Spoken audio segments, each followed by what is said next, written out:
Nagbahagi ng mga bagong larawan ng Armed Forces of the Philippines Western Command hinggil sa nakababahala na namang pagdami ng Chinese fishing vessels sa ilang bahagi ng West Philippine Sea.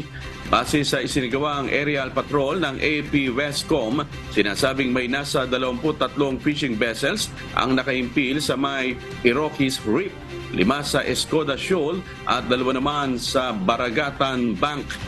Nakunan umano ang mga ito mula noong September 6 hanggang September 7. Nauna nang iniulat ng Philippine Navy na mayroong 33 Chinese fishing vessels ang nakita sa may Rosul Reef noong August 24. Ayon sa AFP Westcom, patunay lamang ito ng patuloy na paglabag ng China sa sovereign rights at jurisdiksyon ng Pilipinas sa ating exclusive economic zone.